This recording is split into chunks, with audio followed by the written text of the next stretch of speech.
negara-negara yang begitu makmur, begitu kuat, begitu kaya, diinvasi, diganggu, diduduki, dibom, dihancurkan. Ini keren banget guys, bayangin aja kalau dengar Singapura nambah armada F-35, reaksi pertama kamu apa? Kagum atau langsung mikir, wah kita gimana nih? Karena faktanya Singapura sekarang terang-terangan memperkuat salah satu jet tempur paling canggih di dunia. Yap, F-35, nama yang sering disebut jarang dijelaskan dampaknya. Dan di saat banyak orang fokus ke satu kalimat, Singapura punya F-35, Indonesia justru bikin langkah yang kelihatannya diam tapi sebenarnya punya strategi yang cerdas. Yang tidak baik-baik saja. Yang sebenarnya adalah suatu ketegangan yang sangat-sangat runcing. Nah, kalau kita bicara soal kekuatan udara di Asia Tenggara, satu hal yang perlu kamu sadari sejak awal, yaitu keputusan membeli jet tempur itu hampir nggak pernah soal hari ini, itu keputusan puluhan tahun ke depan. Dan itulah kenapa ketika Singapura akhirnya mengkonfirmasi penambahan jet tempur F-35 dan Indonesia justru menandatangani kesepakatan besar untuk KAAN. Kita sebenarnya sedang melihat dua cara berpikir yang sangat berbeda. Jadi gini, mari kita mulai dari Singapura. Pemerintah Singapura sebelumnya telah mengumumkan pembelian tambahan 8 unit F-35A. Dan pada 2025 keputusan ini kembali ditegaskan sebagai bagian dari rencana jangka panjang modernisasi RSAF. Ketertarikan Singapura terhadap F-35 sendiri bukan hal baru. Minat itu sudah dimulai sejak tahun 2003 ketika Singapura ikut bergabung dalam fase desain dan pengembangan sistem program Joint Strike Fighter sebagai Security Cooperation Participant. Artinya Singapura bukan sekedar pembeli akhir, tapi terlibat sejak fase awal pengembangan ekosistem F-35. Selama bertahun-tahun muncul spekulasi bahwa Singapura bisa membeli hingga 100 unit F-35. Angka ini memang gak pernah dikonfirmasi, tapi menunjukkan satu hal. Singapura sejak lama memandang F-35 sebagai tulang punggung kekuatan udaranya di masa depan. Perhatian khusus Singapura tertuju pada varian F-35B.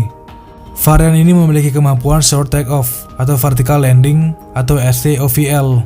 Artinya pesawat ini bisa lepas landas dari landasan yang lebih pendek dan mendarat secara vertikal. Dalam konteks Singapura, kemampuan ini dianggap menguntungkan karena fleksibilitas operasi di ruang terbatas dan potensi integrasi dengan kapal amfibi LPD kelas Endurance. Nah, soal jadwal, Singapura juga sangat terukur. Disebutkan bahwa unit pertama F-35B akan tiba pada tahun 2026 ini. Sedangkan F-35A baru akan muncul pada 2030. Ini menunjukkan bahwa Singapura nggak hanya membeli tapi merencanakan transisi armada secara bertahap. Penjelasan ini diperkuat oleh pernyataan Letnan Kolonel Zhang Jianwei, Kepala RSAF Next Generation Fighter Project Office. Ia menyatakan bahwa akuisisi F-35A adalah bagian dari rencana jangka panjang untuk menggantikan F-16 dan membangun armada masa depan yang mengkombinasikan F-35A dan F-35B. Jadi ini bukan pembelian terpisah, melainkan satu desain kekuatan udara yang terintegrasi. Nah, sampai di sini semuanya terlihat rapi. Singapura tahu apa yang dibeli, tahu kapan datangnya, dan tahu bagaimana perannya dalam struktur militer mereka. Nah, sekarang kita pindah ke Indonesia. Dan disinilah ceritanya mulai berubah drastis. Ketika Singapura ketergantungan dengan alutsista Amerika, justru Indonesia memilih kerjasama dengan Turki. Dan bahkan nih, dengan tegas menolak Amerika ikut campur urusan pengembangan pesawat saingan F-35 milik Singapura ini.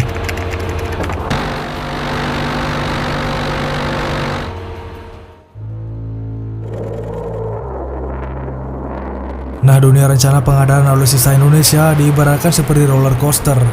Karena di saat perhatian publik sempat tertuju pada kemungkinan Indonesia membeli Chengdu J-10C dari Cina, justru pada hari pertama Indo Defense muncul kabar yang sama sekali berbeda, yaitu kesepakatan Indonesia dan Turki untuk pengadaan 48 unit jet tempur stealth generasi kelima KAAN. Nilainya besar, lebih dari 10 miliar dolar Amerika Serikat. Jumlahnya juga besar, 48 unit. Nah, pengumumannya dilakukan langsung oleh Presiden Turki Recep Tayyip Erdogan. Kesepakatan ini diumumkan pada ajang Indo Defense di Jakarta Juni 2025 dan dihadiri berbagai perusahaan pertahanan Turki. Dan skema pendanaan belum dipaparkan secara rinci, namun satu hal yang jelas, kesepakatan ini dirancang berlangsung selama 10 tahun. dan mencakup produksi bersama beberapa komponen jet tempur KAAN di Indonesia. Ini berarti Indonesia nggak hanya membeli produk jadi, tapi terlibat dalam rantai produksi. Erdogan sendiri menyebut kesepakatan ini sebagai kontrak ekspor industri pertahanan terbesar dalam sejarah Turki. Dan ia secara terbuka mengucapkan terima kasih kepada Prabowo Subianto dan menyebut kesepakatan ini sebagai tonggak penting bagi industri pertahanan negaranya. Nah, kesepakatan ini adalah tonggak sejarah bagi proyek KAAN. Alasannya karena krusial, pengembangan pesawat tempur generasi kelima sangat mahal dan akan sulit dibiayai sendirian oleh Ankara. Nah, dengan meningkatkan jumlah pesanan, biaya per unit dapat ditekan. Inilah logika ekonomi pertahanan yang bekerja. Nah, partisipasi Indonesia dapat menarik minat negara-negara lain, khususnya negara-negara Islam dan negara di kawasan Asia. Bahkan nih, Qatar, Azerbaijan, dan Arab Saudi sebagai pihak yang mempertimbangkan pembeliannya. Azerbaijan bahkan telah mengumumkan partisipasinya dalam proyek KAAN. Sementara ketertarikan Arab Saudi dilaporkan muncul meski belum terwujud. Nah, kemudian dari sudut pandang Indonesia, KAAN yang saat ini masih berupa prototipe diproyeksikan untuk menggantikan armada F-16 yang sudah ketinggalan zaman. Selain itu, KAAN juga dipandang sebagai pengisi kekosongan apabila Indonesia benar-benar terpisah dengan Korea Selatan dalam proyek KF-21.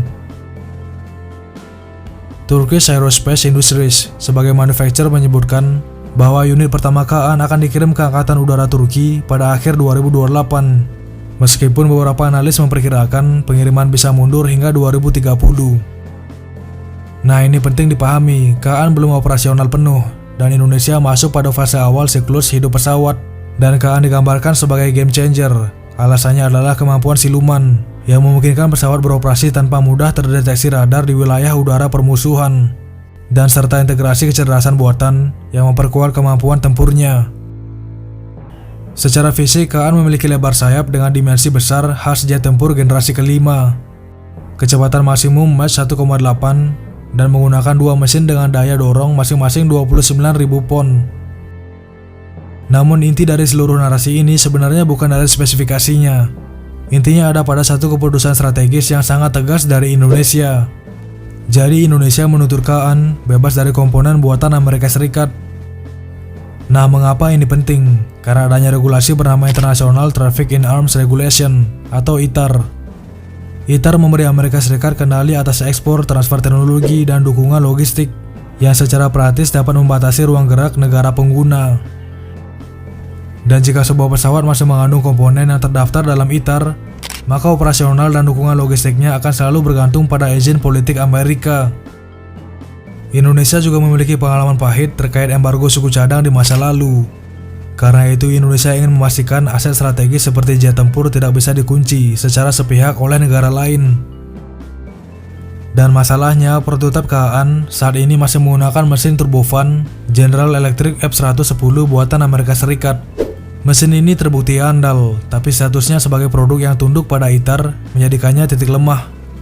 Tanpa penggantian mesin, setiap pergerakan strategis yang melibatkan KAAN akan selalu berada di bawah bayang-bayang persetujuan Amerika Serikat.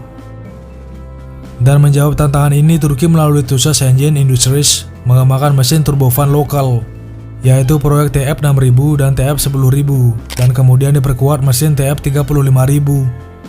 Mesin ini dirancang untuk menghasilkan daya dorong setara atau lebih tinggi dengan desain yang lebih sulit terdeteksi radar, serta menggunakan material tahan panas yang dikembangkan sepenuhnya di dalam negeri.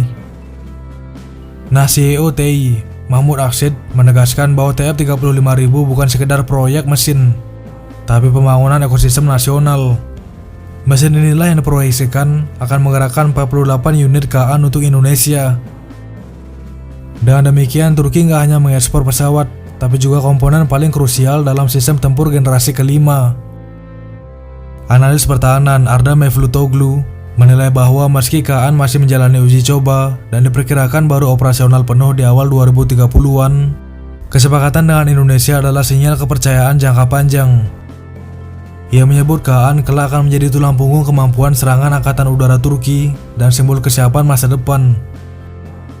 Semua ini bermuara pada satu kesimpulan besar.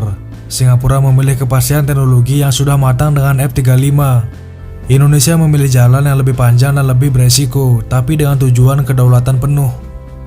Dua pendekatan, dua filosofi, dua visi pertahanan. Nah, apakah keputusan Indonesia menunggu KAAN versi bebas ITAR adalah langkah strategis yang tepat, meskipun berarti menunggu lebih lama, atau justru terlalu berani karena bergantung pada pengembangan mesin yang belum sepenuhnya matang? Nah, tulis pendapat kamu di kolom komentar, karena diskusi kita juga akan menentukan masa depan Indonesia.